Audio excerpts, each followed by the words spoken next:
কেরাম, আমি আপনাদের সামনে পবিত্র কোরআনুল কারীমের সূরাতুল বাকারার 129 নম্বর আয়াতটি কারিমা তেলাওয়াত করেছি।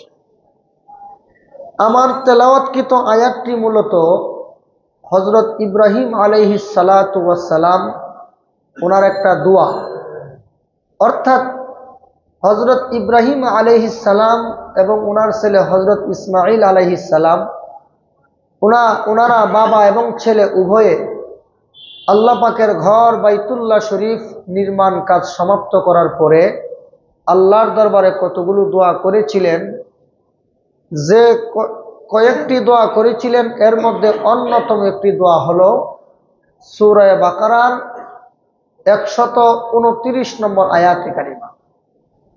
এই আয়াতে কারিমাটা হযরত ইব্রাহিম আলাইহিস সালামের একটা দোয়া, অর্থাৎ হযরত ইব্রাহিম আলাইহিস সালাম তিনি আল্লাহর কাছে দোয়া করেছিলেন, হে আল্লাহ, আমার ছেলে ইসমাঈলের বংশ থেকে এমন একজন নবী বানিয়ে আপনি পাঠিয়েন, যেই নবী দুনিয়ার মানুষকে 4টি কাজের মাধ্যমে মানুষকে হেদায়েতের পথে আহ্বান করবেন। এই 4টা কাজ তিনি করবেন এবং এই 4 কাজ তিনি দুনিয়া থেকে বিদায় হয়ে যাওয়ার পর কিয়ামত পর্যন্ত সমস্ত হক্কানি আলেমরাও এই কাজটা করবে। তাইলে আল্লাহ তাআলা আমাদের রসুলকে দুনিয়াতে পাঠালেন, এটা ছিল হযরত ইব্রাহিম আলাইহিস সালামের একটা দোয়া। রসুল দুনিয়াতে আসলেন, এসে এই 4 কাজের মাধ্যমে উম্মতকে হেদায়েতের পথে আহ্বান করলেন। 4টা কাজ কি কি? আল্লাহ তাআলা বলেন, রব্বানা ওয়া বা'স ফীহিম রাসূলাম মিনহুম ইয়াতলু আলাইহিম আয়াতিক। অর্থাৎ তিনি 4 কাজের প্রথম কাজ যেটা, সেটা হলো কোরআনুল কারীমের তেলাওয়াত তিনি মানুষকে শোনাবেন। 1 নম্বর, ইয়াতলু আলাইহিম আয়াতিকা ওয়া ইউআল্লিমুহুমুল কিতাব, এবং কিতাব শিক্ষা দিবেন, অর্থাৎ আল্লাহর কোরআনের যে বিধিবিধান আছে সেই বিধিবিধান তিনি মানুষকে শিক্ষা দিবেন। ওয়াল হিকমাতা, হিকমত, অর্থাৎ রাসূল তিনি তার উম্মতকে তার সুন্নত শিক্ষা দিবেন।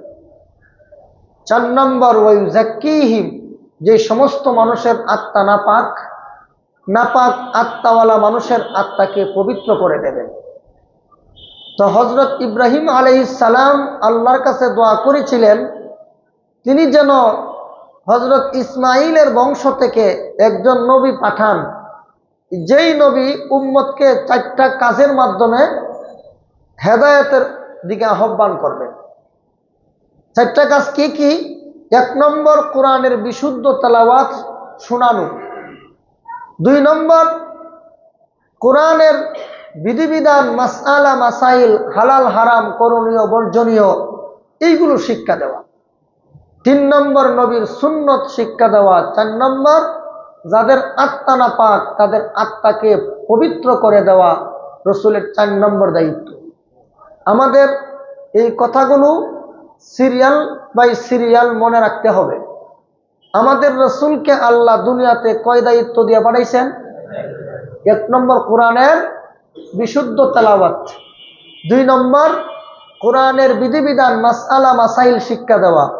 3 নম্বর, সুন্নত শিক্ষা দেওয়া। 4 নম্বর, অপবিত্র আত্মাওয়ালাদের আত্মা পবিত্র করে দেওয়া।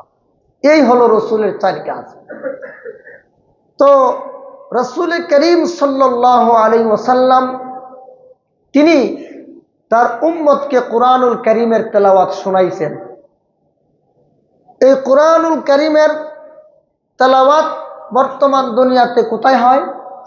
বলা যায় একমাত্র মাদ্রাসায়।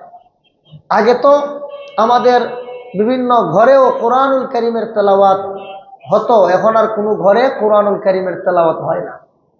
আগের মা বোনরা প্রতিদিন সূরা ইয়াসিন, সূরা ওয়াকিয়া, সূরা মুলুক পড়তো। আর এখনের মা বোনরা কোন সময় কোন ধরনের প্রসাধনী ব্যবহার করলে তারে সুন্দর দেখা যাবে, কোন দিন কোন ড্রেস পরলে তারে সুন্দর দেখা যাবে, ওই সমস্ত বিষয় নিয়ে এখন আমাদের মা বোনরা খুব বিজি। ওনাদেরকে তেলাওয়াত শুনতে দেখা যায় না, ওনাদেরকে আল্লাহর কোরআনুল কারীমের আল্লাহ পাকের কোরআনুল কারীমের তেলাওয়াত, কোরআনের উপর আমল করতে দেখা যায় না। তো কোরআনুল কারীমের তেলাওয়াতের টাইম কই? ওনাদের সংসারের কাজ, নিজের ব্যক্তিগত কাজ, এগুলো করতে করতেই অবস্থা 12টা বাজে। অথচ আগের দিনের মা বোনরা নিজেরা মনে করেন ক্ষেত থেকে ধান আসার পরে ধান নেওয়ার জন্য অনেক পরিশ্রম করত। তারপর এই ধান থেকে চাউল বের করত, চাউল বের করে রান্না বান্না করত লাকড়ি চুলায়। বাড়ি ঘরে গরু ছাগল থাকতো, গরু ছাগলের ময়লা আবর্জনা পরিষ্কার করত। বাচ্চা কাচ্চা 5টা 7টা হতো, এগুলোর লালন পালন করত। সব কিছু করার পরেও 5 ওয়াক্ত নামাজও পড়তো, আবার তারা নিয়মিত কোরআনুল কারীমের তেলাওয়াতও করত। আর আজকের আমার মা বোনেরা, ওনাদের বাচ্চা কাচ্চার অবস্থা হলো দুই ছেলে হোক মেয়ে হোক, 2টি সন্তানে যথেষ্ট, একটা হলে ভালো হয়, 2টার বেশি না, তাও আবার সিজারে। হ্যাঁ, এক। তারপর এখন তো আর লাকড়ির চুলাতেও রান্না বান্না করা হয় না, এখন তো গ্যাসের চুলা, অত্যাধুনিক চুলা।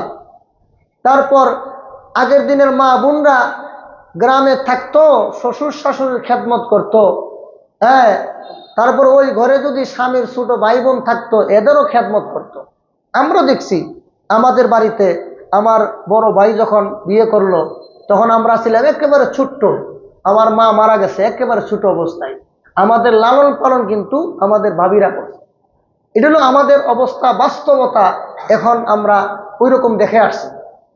কিন্তু এখন বিয়ের আগে শর্ত দেয় যে বিয়ে যে করবা, রাখবা কই, গ্রামে রাখবা না শহরে ফ্ল্যাট নিয়ে রাখবা, বিয়ের আগে চুক্তি হয়। এমনকি এক মাদ্রাসা পড়ুয়া এক মেয়ে বিয়ে করতে গেছে এক ছেলে, তখন বিয়ের আগে বলে তোমার মা বাবার সাথে রাখতে পারবা না, শহরে ফ্ল্যাটে রাখতে হবে। তাইলে শ্বশুর শাশুড়ির ঝামেলা নিতে চায় না, স্বামীর ছোট ভাই বোনের ঝামেলা নিতে চায় না। তারপর আপনার লাকড়ির চুলায় রান্না বান্নার কোনো ঝামেলা নাই। শীতের দিনে আবার গরম পানির হিটার ব্যবস্থা আছে, গরমের দিনে আবার এসি আছে, কোনো কিছুর অভাব না। আবার কাজের বুয়া আছে, ওনার কোনো কাজ করতেই হয় না।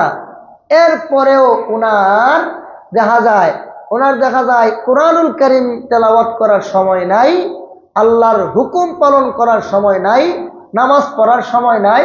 সারাদিন শুধু ফেসবুক, ইউটিউব, ডিস ইত্যাদি নিয়ে ওনারা ব্যস্ত থাকে।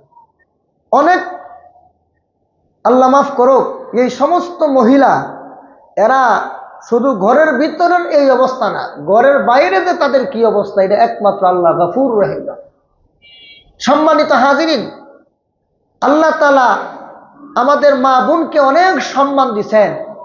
এত সম্মান আর ইজ্জত পুরুষকেও আল্লাহ দেন নাই। আল্লাহ তাআলা মা বোনকে একচেটিয়া অধিকার দিয়েছেন, এই অধিকার কোনো পুরুষকেও আল্লাহ দেন নাই। এরপরে মা বোনদের হয় না। একদল বুদ্ধিজীবী প্রগতিশীল একদল নারী আছে, ওরা দেখবেন প্রেস ক্লাবের সামনে, রাজু ভাস্কর্যের সামনে, ঢাকা মেডিকেলের সামনে, যেখানে সেখানে যত্র তত্র পার্কে, রেস্তোরাঁয়, সমুদ্র সৈকতে, বিভিন্ন জায়গায় মানববন্ধন করে আর বলে সমান অধিকার চাই। কি অধিকার? সমান অধিকার চাই। আর এই সমান অধিকার চাই, এই কথাটাও তাদের মস্তিষ্ক প্রসূত কথা নয়, এটাও ইহুদি খ্রিস্টানদের পক্ষ থেকে আমদানি করেছে আমাদের দেশের একদল সুশীল সমাজ, একদল বুদ্ধিজীবী ইহুদি খ্রিস্টানের দালাল। তাহলে এরা বলে সমান অধিকার। আরে বোন, তুমি আর পুরুষ তো সমান না, আল্লাহ তোমাকে অনেক মর্যাদা দিছে, তুমি তোমার মর্যাদা ধরে রাখতে পারো না কেন? আমাদের দেশে একটা কথা বলে, সখী গো সখী, নিজের মান নিজে রাখি। তুমি নিজেকে বলো যে সমান অধিকার চাই, যারা সমান অধিকারের স্লোগান দেয় এরা গিয়া দেখেন নিজের অধিকারটুকুও তারা পায় না। জোরে বলুন ঠিক কিনা? পথে ঘাটে যেখানে সেখানে তাদের ইজ্জত নষ্ট হয়ে যায়, সম্ভ্রম নষ্ট হয়ে যায়।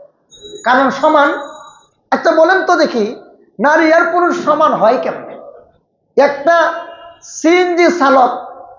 সিএনজি চালক রাত্রে 2টা, 2:30, 3টার সময় চৌরাস্তা থেকে যদি 3টা যুবক ছেলে নিয়ে মাওয়া ঘাটে যায় ইলিশ খাইতে, কোনো সমস্যা আসেনি? ড্রাইভারকে একটা ছেলে।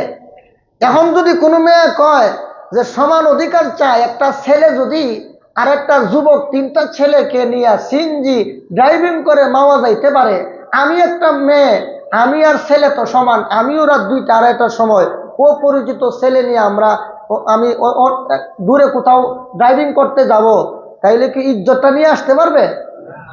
মাথার ভিতরে ঢুকান না একটু, ইজ্জত নিয়ে আসতে পারবে? আরে মগি, তাইলে তুই আর ছেলে সমান হলি কোথায়? আপনারা কি মনে করেন ছেলে আর পুরুষ সমান না আকাশ পাতাল ব্যবধান? যারা বলে নারী আর পুরুষ সমান, এদের মতো বুকার স্বর্গে বাস করনে ওয়ালি মানুষ দুনিয়াতে আর কেউ নাই। নারী আর পুরুষ সমান না, নারী আর পুরুষ আকাশ পাতাল ব্যবধান। নারীকে আল্লাহ তো সম্মান দিছেন।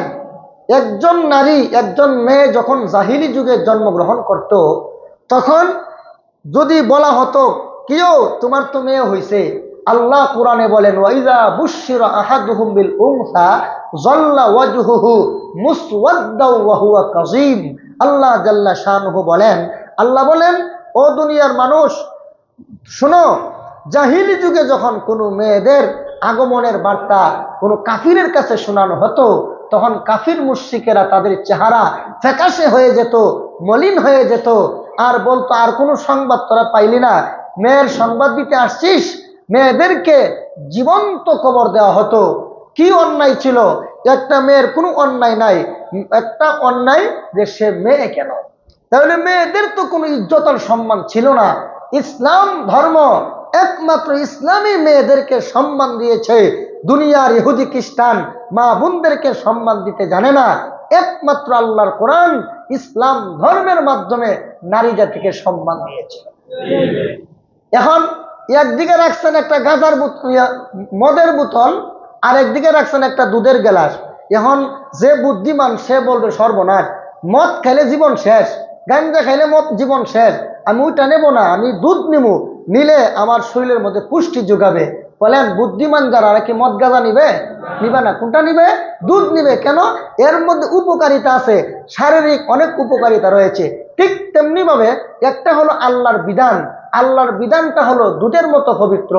দুনিয়ার গণতন্ত্রে বিশ্বাসীদের তাদের যে সমস্ত নিয়ম নীতিমালা আছে, এইগুলো গাঁজা আর হেরোইনের মতো নাপাক, এইগুলো কোনো বুদ্ধিমান মানুষ নিতে পারে না। সুশীল সমাজ আর প্রগতিশীল তাদের চিন্তা চেতনাগুলো মদের মতো নাপাক। আল্লাহর কোরআন হলো দুধের মতো পবিত্র। সুতরাং যারা দুধের মতো পবিত্র আল্লাহর কোরআন গ্রহণ করতে চায় না, মদের মতো নাপাক বস্তু নিতে চায়, এদের মতো বুকার হতভাগা কেউ হইতে পারে না। সম্মানিত হাজিরিন, আমার মা, আমার বোন, আমার মেয়ের ইজ্জত আর সম্মান আল্লাহ অনেক দিয়েছেন। এই কথাগুলো বুঝার মতো মস্তিষ্ক আল্লাহ ইহুদি খ্রিস্টানের দালালদেরকে দেয় নাই। আল্লাহ তাআলা বলেন যে আমি আল্লাহ মাকে একজন মা হিসেবে যে সম্মান দিছি, এই সম্মান আর কোনো ধর্মে দেয় নাই। আল্লাহ তাআলা বলেন ওয়ালা তাকুল লাহুমা উফফিন ওয়ালা তানহারহুমা ওয়া কুল লাহুমা কাওলান কারীমা। আল্লাহ বলেন ও জগতের ছেলেমেয়েরা ভালো রকম শোনো, মনোযোগ দিয়া শোনো। আমি আল্লাহ তোমাদেরকে গুরুত্বপূর্ণভাবে নসিহত করছি, সেটা হলো তোমাদের মা বাবা সামনে দাঁড়ায়া উফ শব্দটুকু ব্যবহার করবা না। কেন? মা বাবার সম্মান অনেক বেশি। হুমা নারুকা ওয়া জান্নাতুকা, তোমার মা তোমার বাবা হয়তো জান্নাত আর না হয় জাহান্নাম। মা বাবার সামনে উফ শব্দটুকু ব্যবহার করবা না। যেই শব্দ ব্যবহার করলে মা বাবা কষ্ট পায়, এই জাতীয় কোনো শব্দ ব্যবহার করবা না। মা বাবার সামনে দাঁড়াইয়া গরম গরম কথা না, নরম নরম কথা বলবা। বাবা যদি গালিও দে, পিতায়ও, এরপরও বাবার সামনে দাঁড়াইয়া কোনোদিন কঠিন কথাবার্তা বলবা না, এমনকি উফ শব্দটুকু ব্যবহার করবা না। তাইলে এই আয়াতে আল্লাহ আমার মাদেরকে সম্মান দিয়েছি কিনা বলেন? হ্যাঁ, সম্মান দিয়েছে।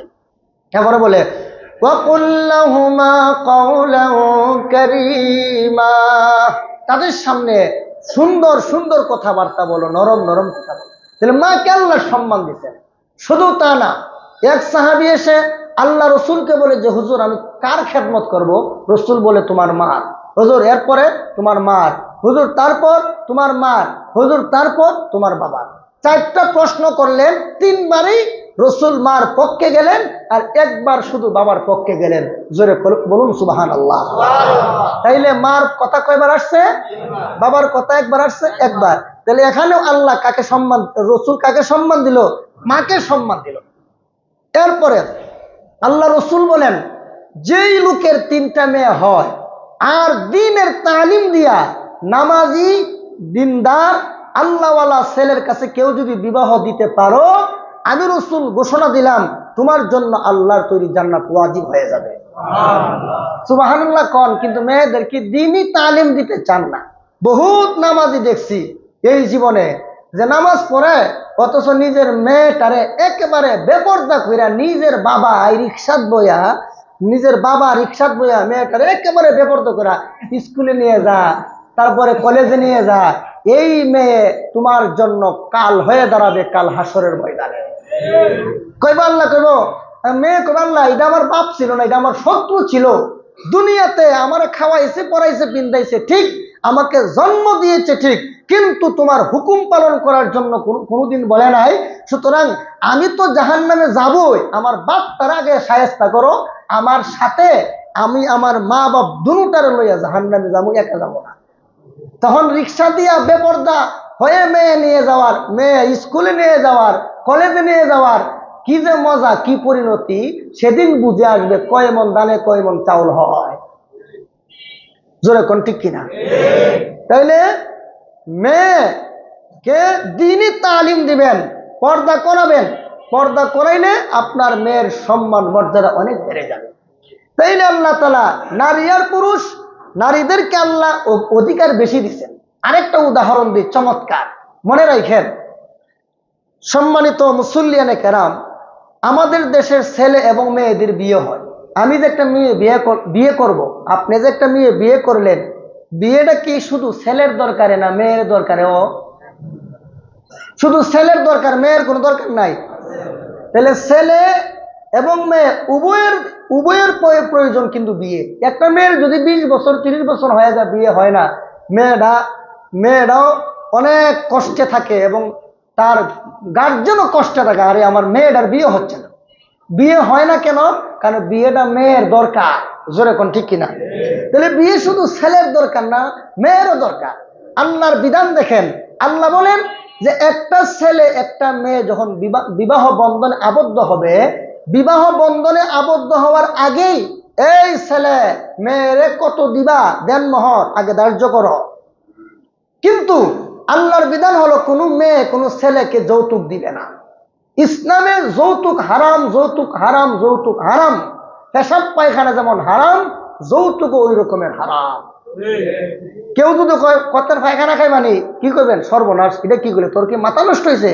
তাহলে এটা যদি হারাম মনে করো, যৌতুকটাকে হারাম মনে করতে পারো না? এদেরকে বলা হয় যাতে মাতাল তালে ঠিক। জোরে কোন ঠিক কিনা?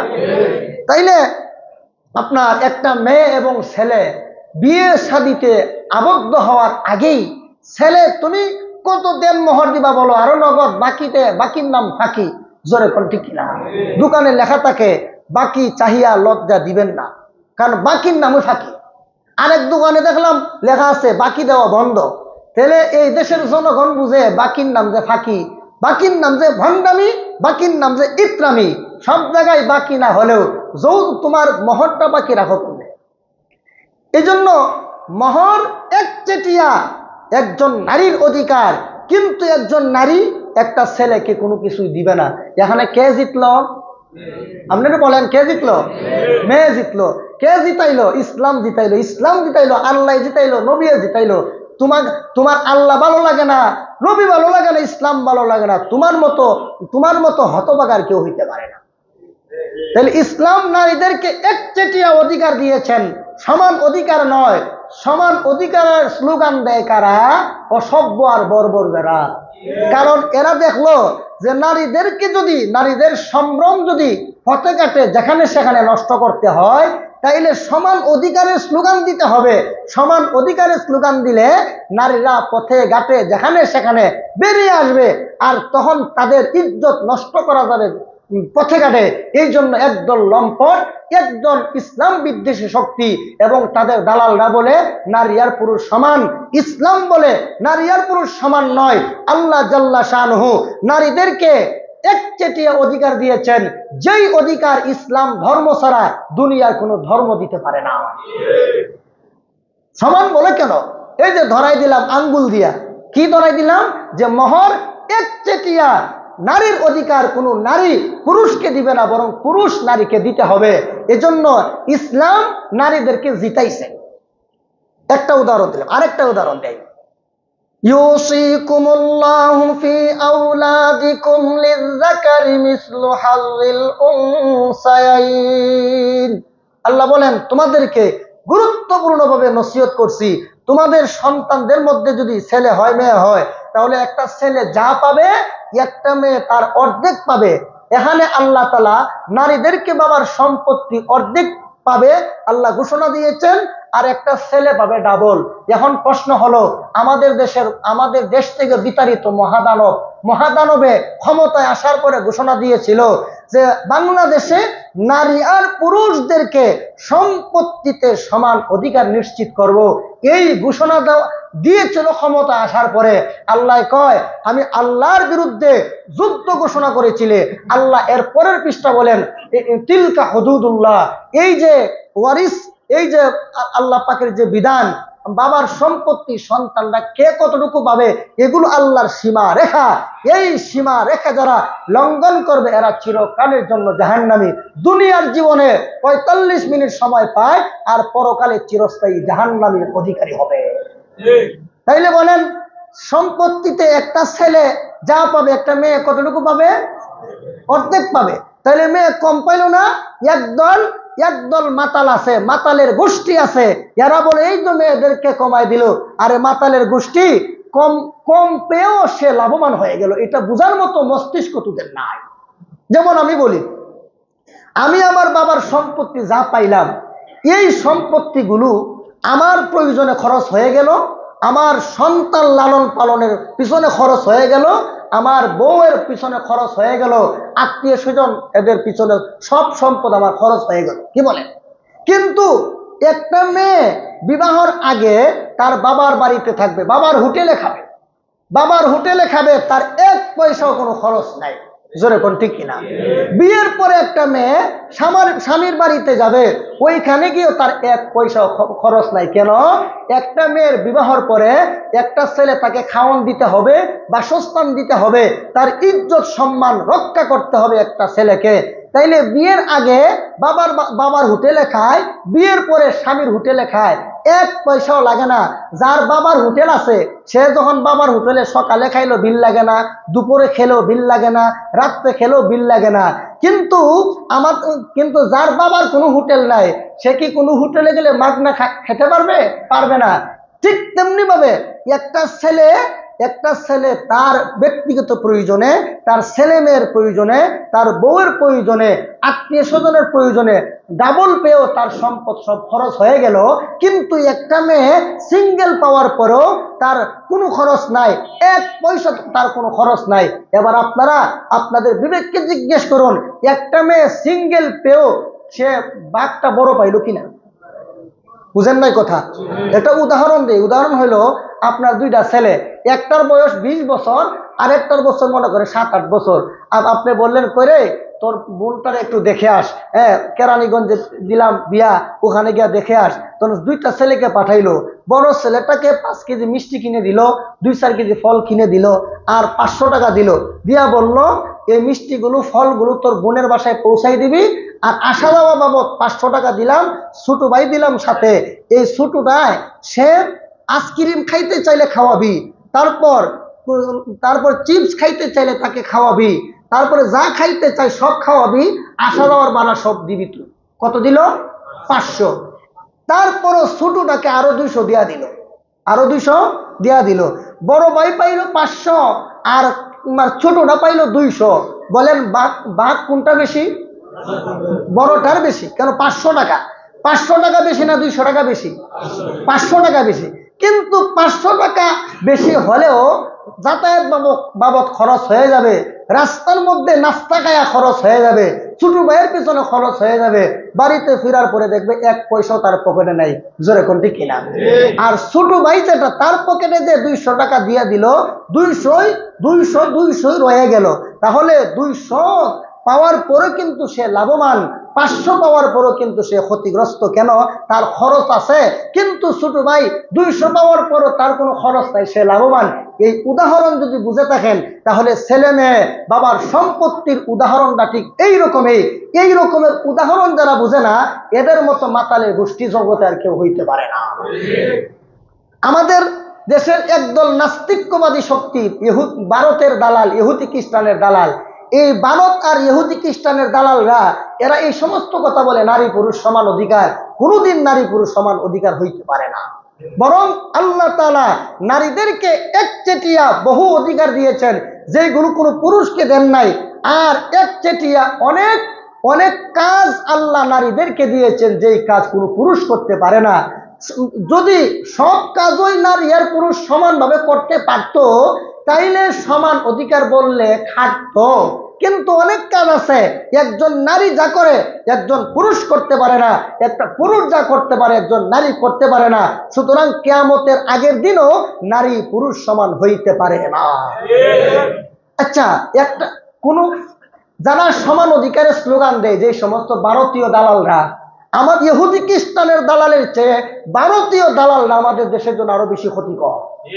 আর একটু জোরে কর না, এটা কি আপনার কাছে ভালো লাগে না? ভারত আমাদের চিরশত্রুরা, মনে রাখতে হবে। মুসলমানের ভিতরে যার অন্তরে ইমানের লেশ মাত্র আছে, সে কোনোদিন এই মালাউনের গোষ্ঠীকে আপন মনে করতে পারে না। কারণ আমাদের দেশের বিরুদ্ধে, স্বাধীনতার বিরুদ্ধে, সার্বভৌমত্বের বিরুদ্ধে যেই পরিমাণ প্রোপাগান্ডা তারা চালাচ্ছে, আমার মনে হয় না ইহুদিরাও আমাদের দেশ নিয়ে এত ষড়যন্ত্র করে। আল্লাহ বলেন, লাতাজিদান্না আশাদ্দান নাসি আদাওয়াতাল লিল্লাযীনা আমানুল ইয়াহুদা ওয়াল্লাযীনা আশরাকু। আল্লাহ বলেন, মুসলমানেরা তোমাদের চির শত্রু দুইটা দল, একটা দলের নাম হলো ইহুদি, আরেকটা দলের নাম হলো মুশরিক, অর্থাৎ মালাউনের গোষ্ঠী। যেরকম ঠিক কিনা? আপনারা স্পৃহা নাই তো? ওই যে গতকালকে গান হয়ে গেছে এগুলিতে, আমাদের মসজিদের খাদেম সাহেব মরে গেল। এরা কত বড় বিবেকহীন! মাইকে শুনছে না যে খাদেম সাহেব মরছে? একটা মসজিদের খাদেম সাহেব, তার কি সম্মান নাই? ওই যারা ওনার চেহারাটা দেখছেন বলতে পারবেন যে সে কত বড় সম্মানী হয়ে দুনিয়াতে বিদায় নিছে। ওনার চেহারাটার মধ্যে যেমন মনে হয় যে হাসি দেওয়া রয়েছে। যেরকম ঠিক কিনা? আর ইহুদি খ্রিস্টানের দালাল মরলে মনে হয় এই মাত্র শয়তানের সিলটা বাইরে গেছে চেহারার মধ্যে। যেরকম ঠিক কিনা? এই লোককে অনেকে ধমকাইছেন, আমার নিজের কানেও দেখছি, অনেকে ধমকাইছে। শুধু মানুষ ধমকাইলে কিচ্ছু করব না, হ্যাঁ? কিন্তু সে মারা গেছে, তার চেহারাটা যারা দেখছেন আপনারা বলতে পারবেন চেহারার মধ্যে মনে হচ্ছিল যে নূর চমকাচ্ছে। এতে কি বোঝা যায়? এই লোকটা, আমরা আশা করি যে ইমানের সাথে মরণ হয়েছে এবং তার উপর আল্লাহ সন্তুষ্ট। আর না হয় এত সুন্দর চেহারা হইতো না। মৃত্যুর আগে চেহারা যত সুন্দর ছিল, মৃত্যুর পরে আরো বেড়ে গেছে। তাইলে বোঝা গেল তার উপর আল্লাহ সন্তুষ্ট। জোরে কোন সুবহানাল্লাহ। এরা কত বড় বিবেকহীন! এরা গান বাজনা বাজায়। গান বাজনা এই এলাকায় বাজানো নিষেধ, এটা বলা হয়েছে, এরপরও বাজায়। তাহলে এরা কত বড়! এরা কি এই সমস্ত কথাগুলো শুনতেছে না? নাকি এরা নামাজেও আসে না, মসজিদেও আসে না, যে এই কথাগুলো এদের কানে পৌঁছে না? একজন সম্মানিত খাদেম মারা গেল আর এরা গান বাজনা করে। গান বাজনা মুসলমানের চরিত্র নয়, এটা হলো ইহুদি খ্রিস্টান আর মুশরিক বেঈমান নাসারাদের চরিত্র, দাজ্জালের বাহিনীর চরিত্র। সুতরাং এখন থেকে যদি কেউ গান বাজনা করে, বুঝতে হবে এ মুসলমানের কেউ নয়, এ দাজ্জালের বাহিনীর সদস্য। মুসলমান গান বাজনা বাজাইতে পারে না, এরা দাজ্জালের বাহিনীর সদস্য। তো তোমরা দেখা যায় মুসলমানের নাম দেও, কাম করো মুশরিকদের, ইহুদিদের। তোমাদের একটু বিবেক থাকা দরকার। সম্মানিত হাজিরিন, তো বলতেছিলাম, কথায় কথায় অনেক দূরে চলে গেলাম। তো মা বোন এবং মা বোনদেরকে আল্লাহ যে ইজ্জত আর সম্মান দিয়েছেন, সেই ইজ্জত আর সম্মান জগতের আর কাউকে দেয় নাই। নারী আর পুরুষ সমান নয়, অনেক ব্যবধান। যেমন একটা বাচ্চা 10 মাস যদি পেটে রাখা লাগে, তাহলে নারী আর পুরুষ যারা বলে সমান, এদেরকে বলবো যে নারীরা 5 মাস তাদের পেটে বাচ্চা রাখবে, আর 5 মাস তোমরা তোমাদের পেটে বাচ্চা রাখবা, যেহেতু সমান। জোরে কোন ঠিক কিনা? এরপর বাচ্চা ভূমিষ্ঠ হওয়ার পরে যখন সিজার করে, তখন অর্ধেক পেট নারীর কাটবে আর অর্ধেক তোমার কাটবো, যেহেতু সমান। আমার কথা বুঝেন না? ভূমিষ্ঠ হওয়ার সময় অর্ধেক যন্ত্রণা একজন নারী ভোগ করবে আর অর্ধেক তুমি করবা। তারপর বাচ্চা ভূমিষ্ঠ হওয়ার পরে 1 স্তনের দুধ তোমার বউ পান করাইবে আর 1 স্তন তুমি পান করাইবা। তারপর 2-2.5 বছর দুধ পান করাইবে এইভাবে। তারপর 2-2.5 বছর পেশাব পায়খানা যা অর্ধেক অর্ধেক মানে ভাগ করে নিবা, যেহেতু তোমরা সমান। যদি বলো হুজুর হ্যাঁ হ্যাঁ হ্যাঁ, তাইলে তোমরা যে বলো নারী আর পুরুষ সমান, এটাও হ্যাঁ হ্যাঁ হ্যাঁ, জোরে কোন ঠিক কিনা? এরা জগতের আর কেউ নয়, এরা নিশ্চিত ইহুদি খ্রিস্টানের দালাল। আমার এই কথাগুলো কঠিন হলেও আপনারা বিবেককে জিজ্ঞেস করবেন, আপনারা বালিশের সাথে মাথা লাগায়া কথাগুলো মানে চিন্তা করবেন, হুজুরে কি বাস্তব বলল না অবাস্তব বলল। আপনারা তো এই কথাগুলো নিতে চান না। আমি যদি কোনোদিন বয়ান করি, যদি কাহারও বিরুদ্ধেও যাইতে পারে, বয়ান তো আমার বিরুদ্ধে যেতে পারে, কারণ আমি নিজে বয়ান করি, আমার বিরুদ্ধে যেতে পারে, কারণ আমি তো একেবারে বুজুর্গ আল্লাহওয়ালা ফেরেশতা না, আমিও অনেক গুনাহ করি, বয়ান আমার বিরুদ্ধে যেতে পারে। কিন্তু বহুত আছে আমারও তো মেনশন করে হুজুর ওয়াজ করলো। আপনারা বলতে পারবেন যে জীবনে কোনোদিন কেউ নাম ধরে বা ইয়ে করছি? আরে ভাই, আসমান থেকে যখন তুফান শুরু হয়, এই তুফান শুধু পাপিষ্ঠদের ঘর বাড়ি দেখে না, ও অনেক বুজুর্গ মানুষের ঘর বাড়ি উড়াইয়া লইয়া যা। বুঝলেন এখন ঠিক কিনা? কারণ তুফান কিচ্ছু বোঝে না। ঠিক তেমনি ভাবে কোরআন সুন্নাহর বয়ান করতে গেলে তখন কে অপরাধী কে অপরাধী না, কে চিহ্নিত অপরাধী আর কে মানে কে চিহ্নিত অপরাধী না, এগুলো তো চিহ্নিত করে বলা হয় না। ওই যে বৃষ্টির মতো বয়ান চলে, এখন কেউ যদি দোষী হয় তার গায়ে পড়বে, হ্যাঁ, আর যদি কেউ দোষী না হয় তার গায়ে পড়বে না। তো এটা তো পড়তেই পারে, তোমার গায়ে পড়তে পারে, যেহেতু তুমি দোষী, তাই তুমি এটা আমার উপর কেন খেপো? আজ থেকে বলে দিলাম, আমি আসলে ধৈর্যহীন হয়ে গেছি। বহুত কাজ আছে যেগুলো আমার উপরে চাপাই দেওয়া হয়, যেটা আপনি করছেন। আমি এখন পরিষ্কার বলে দিচ্ছি, মসজিদের যে কোনো বিষয়ে আমার সাথে আর কোনো পরামর্শ করবেন না। মসজিদের কমিটি আছে, এদের সাথে পরামর্শ করবেন। আমার কাজ শুধু বয়ান করা আর আমার নামাজ পড়ানি। হ্যাঁ, কমিটির অনুমতি ক্রমে উন্নয়নমূলক কাজ, অন্য কোনো আনুষ্ঠানিক কাজ যেমন মাহফিল, এগুলো তাদের অনুমতি ক্রমে আমি সর্বাত্মক সহযোগিতা করব, কিন্তু আমি আগে বেড়ে কোনো কাজ করবো না। তো আমারও দোষারোপ করেন না। একদল আছে আর কমিটি তো হুজুরে করছে, আরে আমি কমিটি করব কেন? তা আমি এতদিন করলাম না কেন? এখন করছি। আমার এতই পাওয়ার, এতদিন আমি কমিটি করলাম না কেন? এখন করলাম কেন? হ্যাঁ, অনেকে বলে যে হুজুর আপনি তো কমিটি করছেন। সাবধান বলে দিলাম, এই সমস্ত অবাস্তব আর অসত্য কথাগুলো আমার ব্যাপারে বলবেন না। ফাইজলাম তিনার ইসলামের একটা সীমা রেখা থাকা দরকার। আমি দরজার বাঘ বেঁধে আমার ভেঙে গেছে। এই এলাকার মানুষ আমার যথেষ্ট মহব্বত করে, ভালোবাসে। আর নাহলে আমার শরীরে যেই পরিমাণ জিদ, 2-4 জন লোক এলাকায় আছে, এদের জ্বালা যন্ত্রণায় অনেক আগে এই এলাকা ছেড়ে চলে দিতাম। কিছু লোক আছে, কিছু হইলে হুজুর আরে কি, হুজুর তো দুর্বল। এক লোকে বাতাস ছেড়ে দিছে, দিয়া বাচ্চা আসিল একটা, আবার হেরে থাপ্পড় মারছে। একটু পরে আরেক মহিলা বাতাস ছেড়ে দিছে, দিয়ে ওই বাচ্চারা থাপ্পড় মারছে। তখন বাচ্চাকে কি আমার থাপ্পড় দিলা কে? হ্যাঁ, চোখটা কোনো কথা বলিস না। বাতাস যে ওই সারক, যেহেতু বাতাস ছাড়া একটা দোষ, এটা একটা বিশ্রী কাজ, এটা একটা বদনামের কাজ না। যেই সারক থাপ্পড় খাইলে তুই কেন? তুই দুর্বল, কারণ তুই থাপ্পড় খাইলে এই দুষ্টা তোর উপরে চাইপা দেবে, আমরা বেঁচে যাব। মহিলা থাপ্পড় মানে আর পুরুষও থাপ্পড় মারে, অথচ মহিলাও বাতাস ছাড়ছে, পুরুষও বাতাস চাইছে, বাচ্চারা থাপ্পড় মারে কেন? বাচ্চা দুর্বল।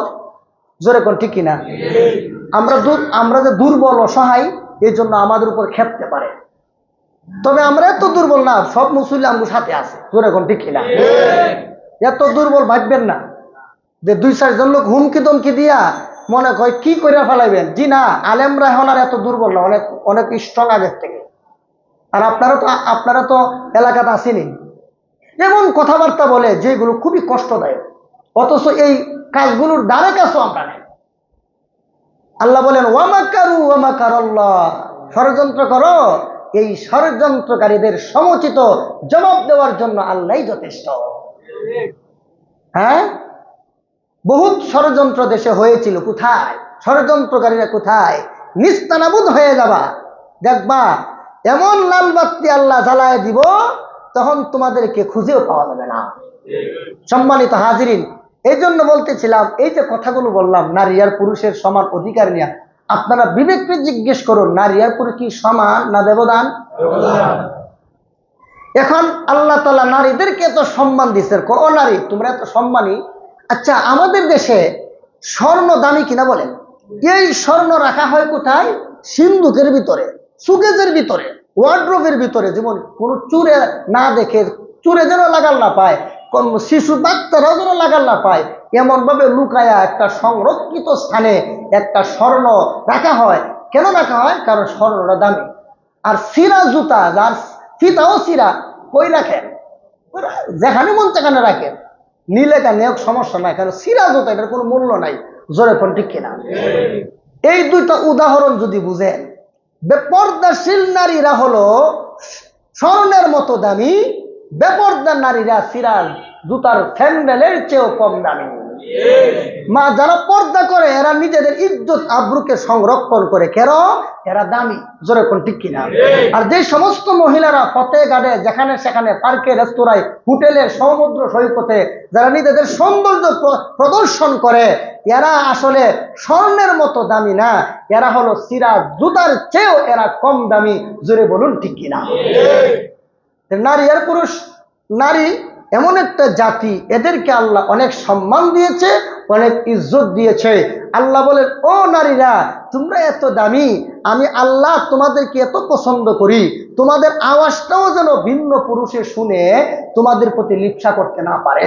এজন্য আল্লাহ তাআলা পবিত্র কোরআনের সূরাতুল আহজাবের 32 নম্বর আয়াতে বলেন, ও নারীরা তোমরা যদি সত্যি আল্লাহকে ভয় করে থাকো, তাহলে তোমরা তোমাদের আওয়াজের পর্দা করো, কারণ আওয়াজটাও কিন্তু একটা মাধুর্য। নারীদের আওয়াজের মধ্যে একটা মাধুর্যতা আছে, একটা কোমলতা আছে।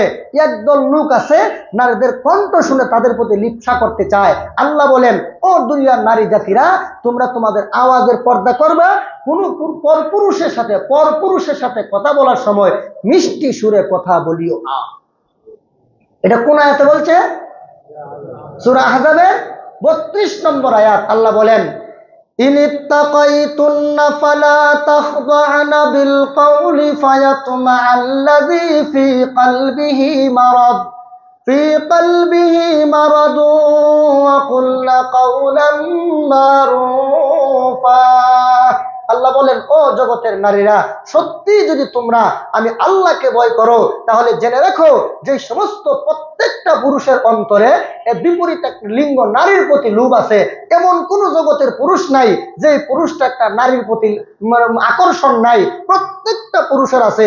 ইমাম সাহেব বলেন, মুয়াজ্জিন সাহেব বলেন, যত বড় ওলি আউলিয়া গাউস কুতুব যারাই বলেন, সবার অন্তরে নারীদের প্রতি একটা আকর্ষণ আছে।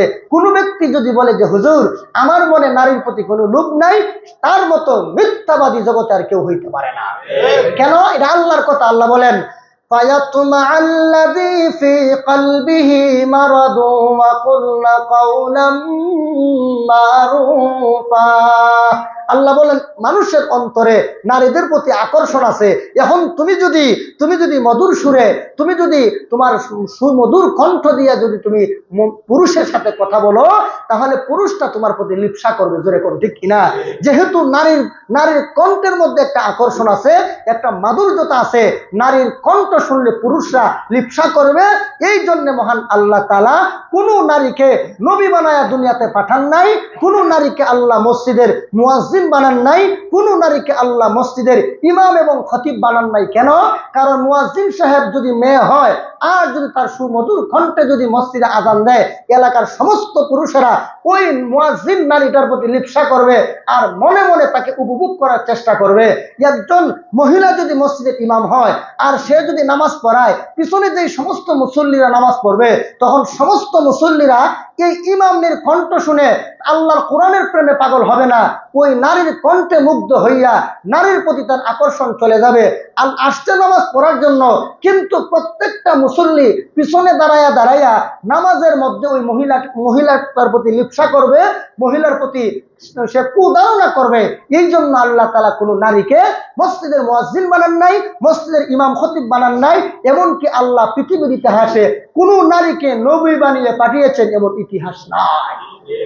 বুঝতে পারছেন কেন? কারণ কণ্ঠের মধ্যে একটা মজা আছে। এখন আমরা দেশে একজন মহিলা আছে, এই সমস্ত মা বোনরা যখন ওই বন্ধু ফোন দেয়, আর ঘটনাক্রমে যদি বন্ধু যদি একটু দোকানে যায় আর এই মুহূর্তে যদি ফোন আসে, তখন আইসা তখন ওই বউ মানে আমাদের দেশের অনেক নারীরা আছে দেখবেন, তখন মিষ্টি মধুর সুরে তখন তার বন্ধুর সাথে কথা বলে। তখন দূর থেকে তার বন্ধুরা দেখে, সর্বনাশ, আমার বন্ধুর বউয়ের কণ্ঠ যেই মজাদার, যেই মাধুর্যময়, যেই শ্রুতি মধু তার কণ্ঠ, তাহলে এই বউটা জানে, এই মহিলাটা জানে কেমন সুন্দর রে, যদি একদিন দেখতে পারতাম। জোরে কোন ঠিক কিনা? কণ্ঠ শুনলে পাগল হলো, তারপরে সরাসরি দেখে যখন আল্লাহ এটা দিয়ে আসমানের তারা, এটা দেখলে তখন কি, তখন তার সাথে জিনা করার পরিকল্পনা করবে। এই জন্য আল্লাহ তাআলা বলেন, ও নারীরা কণ্ঠের পর্দা করো, কণ্ঠের পর্দা করো। জোরে বলুন ঠিক কিনা? এরপরে 33 নম্বর আয়াতে বলেন, وَقَرْنَ فِي بُيُوتِكُنَّ وَلَا تَبَرَّجْنَ تَبَرُّجَ الْجَاهِلِيَّةِ الْأُولَى وَأَقِمْنَ الصَّلَاةَ وَآتِينَ الزَّكَاةَ وَأَطِعْنَ اللَّهَ وَرَسُولَهُ إِنَّمَا يُرِيدُ اللَّهُ لِيُذْهِبَ عَنكُمُ الرِّجْسَ أَهْلَ الْبَيْتِ وَيُطَهِّرَكُمْ تَطْهِيرًا। আল্লাহ পবিত্র কোরআনের সূরাতুল আহজাবের 33 নম্বর আয়াতে বলেন, ও নারীরা, তোমরা যেহেতু দামি, তোমরা অনেক দামি, তোমরা তোমাদের দেহের পর্দা করো। আগে বলতেন আল্লাহ কণ্ঠের পর্দা করো, এই আয়াতে বলেন যে তোমরা তোমাদের দেহের পর্দা করো। দেহের পর্দার কথা আল্লাহ বলছেন যে তোমরা, এই আয়াতে আল্লাহ তাআলা বলেন, ও নারীরা, তোমরা তোমাদের বসবাসের ঘরে থাকো। বসবাসের ঘরে থাকো কেন বললেন? কারণ পর্দা করার জন্য বসবাসের ঘর সুবিধা। সুতরাং নারীদের জন্য বসবাসের ঘর বন্দিশালা নয়, বরং কর্মস্থল। আল্লাহ তাআলা নারীদের জীবনে এমন বহু কাজ দিয়েছেন, যেই কাজগুলো ফতেঘাটে করতে পারে না, ক্ষেত খামারে করতে পারে না, ড্রাইভিং সিটে বসে করতে পারে না, সংসদ ভবনে করতে পারে না, সচিবালয়ে করতে পারে না, গণভবন আর বঙ্গভবনে করতে পারে না। যেই কাজগুলো একমাত্র ঘরে বসে করাই সম্ভব, বাহিরে করা সম্ভব নয়। জোরে কোন ঠিক কিনা? বলেন তো, বাচ্চাকে দুধ পান করানোর সময় গাড়ির ড্রাইভিং সিট সুবিধা নাকি ঘর সুবিধা? আরো জোরে বলেন। বাচ্চা ভূমিষ্ঠ হওয়ার সময় সংসদ ভবন সুবিধা না ঘর সুবিধা? তাহলে মাসিক ঋতুস্রাবের ঝামেলা সহ্য করার জন্য মসজিদের মেহরাব সুবিধা না ঘর সুবিধা? এজন্য আল্লাহ বলেন, ও নারীরা, তোমরা তোমাদের বসবাসের ঘরে থাকো। সাবধান, বসবাসের ঘর থেকে বের হতে পারবে, নারীরাও ঘরের বাইরে যাইতে পারবে 3 প্রয়োজনে। 1 নম্বর ধর্মীয় কারণে, 2 নম্বর ব্যক্তিগত কারণে, 3 নম্বর হলো আপনার 3 নম্বর হলো আর্থিক প্রয়োজনে। যেমন একটা মেয়ে, তার দুনিয়াতে কেউ নাই, তাকে ভরণ পোষণ দেওয়ার মতো কেউ নাই, যুবতী মেয়ে। এই মেয়েটা এখন কিভাবে চলবে? তাহলে যেই বাসায় গেলে কাজ করলে তার 2-4টা পয়সা আসবে, ওই বাসায় গিয়া পর্দা সহকারে গিয়া কাজ করে আসতে পারবে। ইসলাম বাধা দেয় না, কারণ এই সমস্ত নারীদের ভরণ পোষণ করার দায়িত্ব হলো সরকারের। কোন দেশের সরকার যদি দেয় না, কাল হাসরের ময়দানে ওই সরকার আল্লাহর আদালতে দাঁড়াইতে হবে। কেন এই যুবতী মেয়েদের তুমি তার জন্য কেন বরাদ্দ দিলা না? এই জন্য নারীরাও বাড়ির বাইরে যাইতে পারবে। 1 নম্বর ধর্মীয় কারণে, ওয়াজ মাহফিলে যাইতে পারবে, এরপর আবার মাদ্রাসায় যাইতে পারবে, তবে মসজিদে আসতে পারবে না। মসজিদে আসতে পারবে না। যিনি বলছেন ওয়াজে যাইতে পারবে, মাদ্রাসায় যাইতে পারবে, তিনি বলছেন মসজিদে আসতে পারবে না। কেন পারবেন না? রাসূল বলেন, খায়রু মাসাজিদিন নিসাই ফা'রু বুয়ুতিহিন্না। একজন মহিলার জন্য উত্তম মসজিদ হলো তার ঘর। আমি যদি বাংলাদেশে থাইকা আমি যদি মাসে 5 লাখ কামাইতে পারি, আমার সৌদি আরব গিয়া মাসে 1 লাখ কামানোর কি দরকার? কি বলেন? আমি বাংলাদেশে থাইকা 5 লাখ কামাইতে পারি, আমি কেন সৌদি আরব যাব? জোরে কোন ঠিক কিনা? আল্লাহ কয়েন, আল্লাহর নবী কয়েন, নারীরা তুমি ঘরে থাকলে যেই সব পাইবা মসজিদে গেলে সিঙ্গেল পাইবা, তুমি তো ঘরে থাকলে তুমি ডাবল পাইতেছো, মসজিদে যাইবা কেন? এই কথাটা যে সমস্ত ভণ্ডরা বুঝে না, এরাই বলে নারীরা যদি বাজারে যাইতে পারে, ওয়াজ যাইতে পারে, মসজিদে আসতে পারবে না। এই ভণ্ডর দল, ভালো রকম মনে রাখবি, তোর নবী বলছে নারীদের জন্য উত্তম মসজিদ হলো তাদের ঘর। সম্মানিত হাজিরিন, নারী না নামাজ পড়বে তাদের মসজিদের জন্য, নারীদের জন্য কোনো জুমার নামাজ নাই, নারীদের জন্য কোনো ঈদের নামাজ নাই। একদল ভণ্ড বেদাতি আছে, এরা বলে ঋতুবর্তী মহিলারাও তো গিয়া ঈদের নামাজ পড়তো। এটা ইসলামের প্রাথমিক যুগের কথা। হ্যাঁ, ইসলামের প্রাথমিক যুগে মুসলমানদের সংখ্যা ছিল খুব কম। মুসলমানদের সংখ্যা বেঈমান কাফেরদের সামনে বেশিভাবে উপস্থাপন করার জন্য আল্লাহ রসুল বলছেন নারীরাও আসবা, ঋতুবর্তী মেয়েরাও আসবা। কেন? বেঈমানের গোষ্ঠী যেন দেখে মুসলমানের সংখ্যা কম না বেশি। এটা ইসলামের প্রাথমিক যুগের আমল। শেষে রসুল বলে গেছেন মহিলাদের জন্য উত্তম মসজিদ হলো তাদের ঘর, কারণ আল্লাহ রসুল বলে গেছে। তো 2023 সালের ওষুধটা কি 24 সালে চলেনি? আর জোরে কর না। আর 24 সালকে যদি দেখা যায় 24 সাল পর্যন্ত মেয়াদ আছে, তখন কইবেন যে মেয়াদ তো 24 সাল হইল, মাত্র আর কয়েকদিন আছে, ধরো এটা খাইতাম না, বাদ দিয়ে দেন। জোরে কোন ঠিক না? মেয়াদহীন ওষুধ যেমন চলে না, ইসলামের প্রাথমিক যুগের হাদিস দিয়া ইসলামের নবীর সর্বশেষ আমলটারে খণ্ডন করা যায় না। কি ওয়াজ করতাম সময় শেষ। তো 3 কাজে বাড়ির বাইরে একজন নারী যাইতে পারবে, জোরে কোন ঠিক কিনা? তো সম্মানিত হাজিরিন, এই নারীর বাইরে যখন যাবে কেমনে যাবো? বুরকা পরা। বুরকা পরার জন্য 3টা শর্ত। 1 নম্বর, মোটা কাপড় হওয়া লাগবে, পাতলা যেন না হয় যে ওনার এই বুরকার ভিতরে একটা 3 পিস অথবা একটা শাড়ি আছে, এটা যেন দেখা না যায়। 1। 2 নম্বর, কারুকার্য খচিত হওয়া যাবে না। 3 নম্বর, ঢিলে ঢালা হওয়া লাগবে। এখন তো যত টাইট পিট বুরকা আছে এগুলো মা বোনরা পরে। এই মা বোন, তোমরা টাইট পিট পরছো না, জাহান্নামের পোশাক গায়ে বাইরেছো। কেন? আল্লাহ নবী মুসলিম শরীফের হাদিসে বলেন, ওয়ানিসাউন কাসিয়াতুন আরিয়াতুন মুমিলাতুন মাইলাতুন রুউসুহুন্না কাসনিমাতিল বুখতিল মাইলা লা ইয়াদখুলনাল জান্নাতা ওয়া লা ইয়াজিদনা রিহাহা ওয়া ইন্না রিহাহা লাতুজাদু ফি মাসিরাতিন কাযা ওয়া কাযা আও কামা ক্বালা আলাইহিস সালাতু ওয়াস সালাম। আল্লাহ রসুল মুসলিম শরীফের 6943 নম্বর হাদিসে বলেন যে সমস্ত মহিলারা টাইট পিট কাপড় পরে অথবা এমন কাপড় পইরা রাস্তা দিয়ে বের হয় যে তার ভিতরের কাপড় অথবা ভিতরের অঙ্গ দেখা যায়, এরা পুরুষদেরকে তাদের প্রতি আকৃষ্ট করে এবং তারাও পুরুষদের প্রতি আকৃষ্ট হয়ে যায়। লা ইয়াদখুলনাল জান্নাতা, এরা জান্নাতে তো যাবেই না, ওয়ালা ইয়াজিদনা রিহাহা, জান্নাতের ঘ্রাণও তাদের নাক দিয়ে ঢুকবে না। জোরে কোন? এই জন্য মা বোন যদি বলেন যে হুজুর আমরা কেমনে বাইরে, এই মৌলবী তোমার বলার দরকার কি, তোমার এত মাথা ব্যথা কেন? না না, আমার মাথা ব্যথা না, তোমার মাথা ব্যথার কারণে যে কি অবস্থা হবে, তোমার যে কি 12টা বাজবে এটা হাসরের দিন বুঝছো। আমার গালাগালি করে লাভ নাই। আল্লাহ বলেন, ওয়ামা কানা লিমুমিনিন ওয়ালা মুমিনাতিন ইযা কাদাল্লাহু ওয়া রাসূলুহু আমরান আইয়াকুনা লাহুমুল খিয়ারাতু মিন আমরিহিম ওয়া মান ইয়াসিল্লাহা ওয়া রাসূলাহু ফাকাদ দাল্লা দালালাম মুবিনা।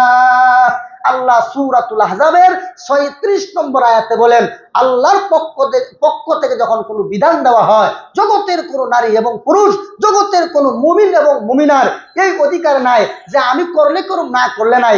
আল্লাহ বলেন এই রকমের দুঃসাহস যারা দেখাবে, ওয়া মান ইয়াসিল্লাহা ওয়া রাসূলাহু, যারা আল্লাহ এবং তার রাসূলের বিরুদ্ধে দুঃসাহস দেখাবে, ফাকাদ দাল্লা দালালাম মুবিনা, এরা সুস্পষ্ট গুমরাহির মধ্যে আছে। এরপর আল্লাহ সূরাতুল আহজাবের সূরাতুল কাহফের 29 নম্বর আয়াতে বলেন, ওয়াকুলিল হাক্কু মির রাব্বিকুম, ও নবী আপনি বলেন হক তোমাদের রবের পক্ষ থেকে, ফামান শাআ ফালইউমিন ওয়া মান শাআ ফালইয়াকফুর, ইচ্ছা হলে মানো, ইচ্ছা হলে মানবা না। ইন্না আ'তাদনা লিয-যালিমিনা নারা, তবে মনে রাখবা জালেমদের জন্য মহান আল্লাহ তাআলা জাহান্নামের আগুনকে প্রস্তুত করে রেখেছেন। সুতরাং যারা পর্দার বিধান মানবা না, তোমরা জালেম, জাহান্নামের জুতার বাড়ি খাইতে খাইতে জাহান্নামে যাইবা। আল্লাহর নবী মুসলিম শরীফের হাদিসে কয়, জাহান্নামের উপর থেকে ছেড়ে দেওয়া হবে, 70 বছর পরে গিয়ে জাহান্নামের তলদেশে গিয়ে পৌঁছবা, এর আগে পৌঁছবা না। তাইলে বুঝেন জাহান্নামের শাস্তি কত কঠিন হবে। দুনিয়ার জীবনে নিজের সৌন্দর্য প্রদর্শন যারা করে, তোমাদের জন্য জাহান্নামের কঠিন শাস্তি অবধারিত।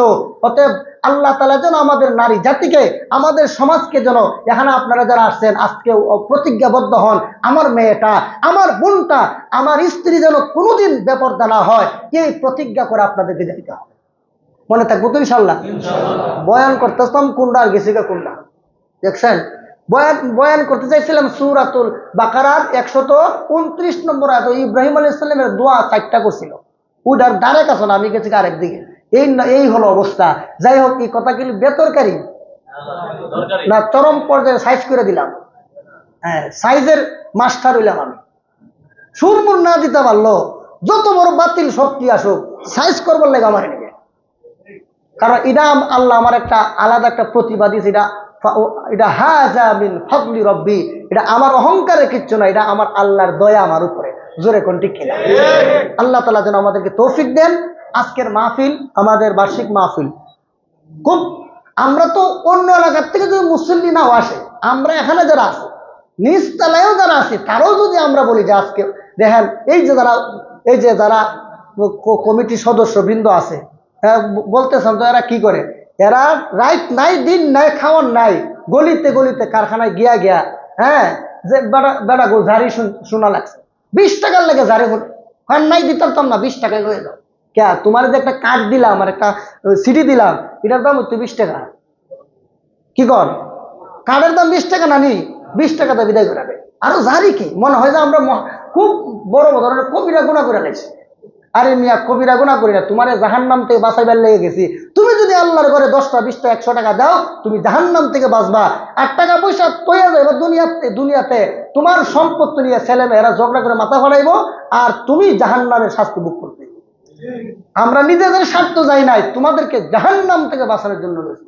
এজন্য ইনশাল্লাহ আমরা যারা দান করছি আলহামদুলিল্লাহ, আপনারা দিছেন। যারা কাঠ পৌঁছাইছি অনেক দোকানে গেলে কো মালিক নাই। আর এটা কি শিখানো কথা কিনা আমি জানি না। 3 বার 4 বার কো মালিক নাই। তে মালিকের সাথে সবকিছু তোমরা আলোচনা করতে হবে। এটা ফোন দিয়ে কো যে মসজিদ থেকে আসছে, মসজিদের বার্ষিক একটা মাহফিলে দাও। এই জন্য ভাই যারা লেখাইছেন, যাদের কাছে কাঠ পড়ছে, এটা আমাদের এলাকা, এই এলাকা থেকে আমরা লক্ষ কোটি টাকা ইনকাম করে দেশের বাড়িতে লয়ে যাই। আর এই এলাকার মসজিদে আমি যদি 1000-2000 টাকা দিই, ভাই কমবে না, আল্লাহ আপনাকে বাড়াই দেবে। জোরে কোন ঠিক কিনা? অতএব আমরা এলাকাবাসী যারা আছি, এটা আমাদের বার্ষিক মাহফিল, আমরা 1 নম্বর দায়িত্ব হলো আমরা সময় দিব, সবাই সময় দিব ইনশাল্লাহ। আচ্ছা, এখানে এমন কে আছেন যে হুজুর আজকে আমার আর কোনো কাম নাই, মাগরিব থেকে নিয়ে বয়ান শেষ হওয়ার আগ পর্যন্ত আমরা উপস্থিত থেকে বয়ান শুনবো, এমন কয়জন আছেন? হাত ওঠান। যারা থাকতে পারতেন না আগে থেকে হাত নামাইলাম। আপনার কাজ আছে? যাক যাক। আচ্ছা, 2 তলা 3 তলা যারা আছে, যারা হাত উড়াইছেন, মেহরবানি করে আপনাদের পায়ের নিচে হাত রেখে করি। আর কি কম, ইমাম সাহেব যদি মুসল্লির ভাইয়ে ধরে, তাহলে কার ইজ্জত আর কার সম্মান? আমনুকে ইজ্জতি যে হুজুর আমগো পাওয়া ধরবো কি? আমগুলো তো কইলেই চলে। কেন বললাম? গুরুত্ব দেওয়ার জন্য। যেরকম ঠিক কিনা? এই জন্য আমরা ইনশাল্লাহ আজকের দিনটা কমসে কম আমরা কুরবানি করুন। দেখেন এতগুলো মানুষের কষ্ট কুরবানি, হ্যাঁ, এতগুলো মানুষের কষ্ট কুরবানি এই সামান্য একটা মাহফিল। এর চেয়ে বেশি মানুষ তো শুক্রবারে হয়। তো আপনাদের আলহামদুলিল্লাহ অনেক আন্তরিকতা আমরা পেয়েছি, আপনাদের প্রতি আমরা সন্তুষ্ট। আপনারা আরো যারা পারেন একটু সহযোগিতা করবেন। যারা কাঠ নিছেন পাইছেন, তারাও মেহরবানি করে মসজিদে আপনাদের অনুদানগুলো পৌঁছাই দেবেন। আর আমরা ইনশাল্লাহ সবাই শরীক থাকবো। আল্লাহ আমাদের কবুল করুন, আমিন। সুবহানা রাব্বিকা রাব্বিল ইজ্জাতি আম্মা ইয়াসিফুন ওয়া সালামুন আলাল মুরসালিন ওয়ালহামদুলিল্লাহি রাব্বিল আলামিন।